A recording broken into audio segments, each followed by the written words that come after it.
அருள்வாக்கு சொல்ற ஆத்தா கழுத்துல தாலி கட்டினா மறுநாளே தாலி கட்டினவன் இறந்துடுவான்.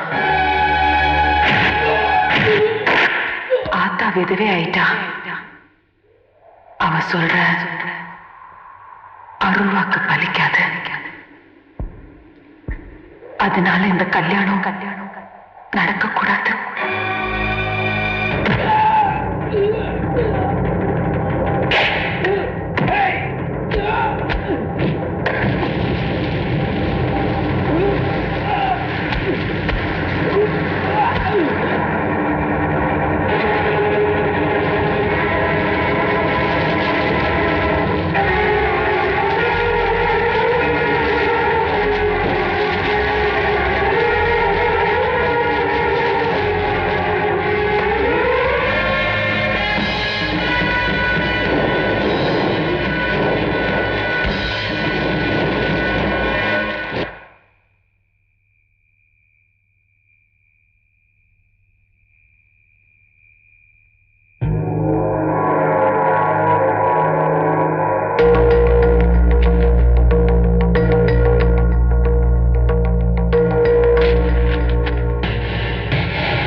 உன் தம்பி தர வந்திருக்க, வெளியே வா.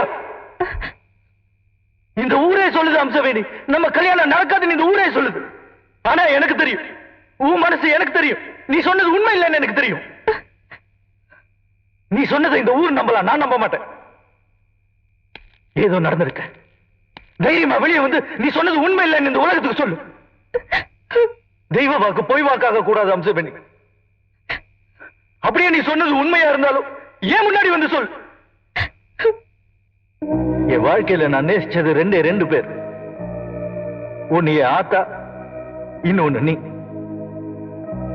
அறியாத வயசுல என் ஆத்தாவை நான் பறி கொடுத்துட்டேன். இப்போ எல்லாம் தெரிஞ்ச வயசுல உன்னை எப்படி சாகணும்னு நினைச்சவன வாழணும்னு ஆசைப்பட வச்ச. இப்போ வாழணும்னு நினைச்சவன ஏன்? எனக்கு யாரு இருக்கா அம்சவேணி? உனக்கு நான் தாலி கட்டினா மறுநாளே நான் செத்துருவேன்னு சொன்னல. இப்ப நீ வரலனா மட்டும் நான் உயிரோட இருப்பேன்னு நினைச்சியா? தாலி கட்டுற ஒரு நிமிஷம் என் கூட வாழ்ந்த போதுன்னு சொன்னிய. அந்த தாலியோட வந்திருக்க அம்சவேணி. நீ யாருக்கும் பயப்பட வேண்டாம். நீ அடைஞ்சிருக்கிற இந்த சிறையில இருந்து வெளியே வா. நான் இருக்கேன், உன் தம்பிதோட இருக்கேன்.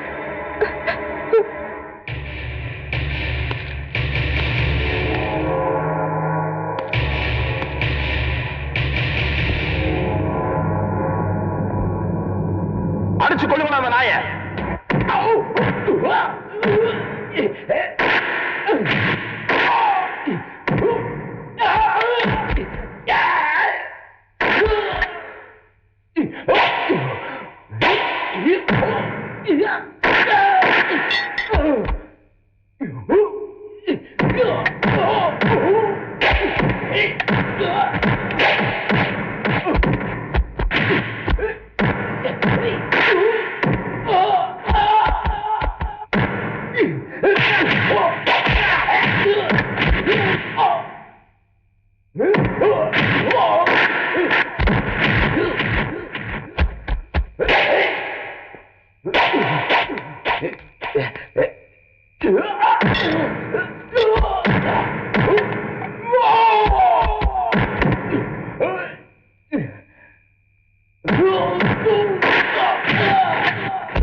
அவர் ஒண்ணும் செஞ்சிடாதீங்க.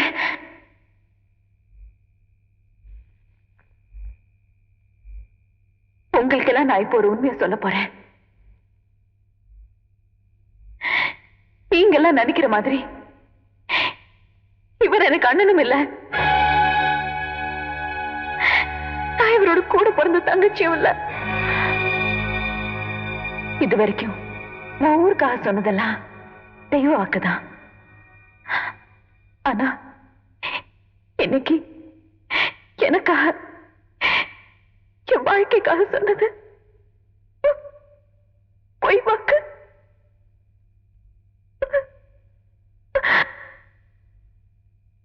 அந்த பொய்யை நான் சொல்லாம இருந்திருந்தா எனக்கு வாழ்க்கை கொடுத்து எங்க அண்ணன் தம்பிதோரோட வாழ்க்கை அழிச்சிருப்பாரு.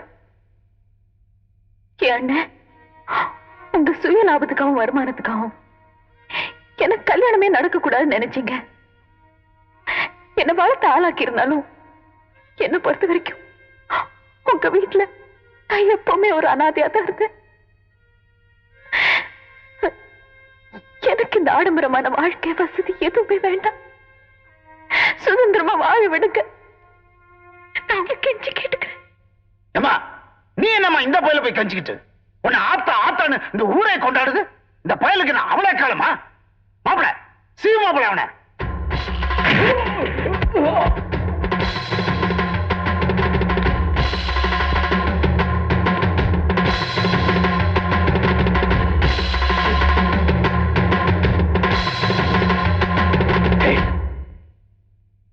ஹம்சவேணிக்கு நீ பண்ண துரோகத்துக்கு இப்ப நான் உன்னை வெட்டினா ஏன்னு கேட்கறதுக்கு யாரும் கிடையாது. பயப்படாத, உன்னை நான் வெட்ட மாட்டேன். தப்பு பண்ணவங்க தலையெல்லாம் வெட்ட ஆரம்பிச்சா இந்த உலகத்துல எவனும் தலையோட நடமாட முடியாது. யாருன்னே தெரியாத அனாதை ஒருத்திக்கு இருக்க இடமும் உடுக்க துணியும் பசிக்கு சோறும் போட்டு தங்கச்சிங்கிற அந்தஸ்தையும் கொடுத்து ஆளாக்கி இருக்கிய அந்த மனுஷத்தன்மைக்காக இப்ப நான் உன்னை விடுறேன். இதுபடி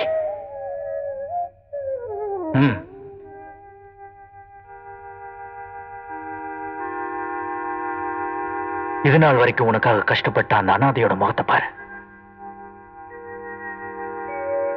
அவ நல்லா இருக்கணும்னு நினைச்சினா இந்த அறுவடை கீழே போட, இல்ல இந்த ரெண்டு அனாதைங்களை நீயே வெட்டி போட்டுடு.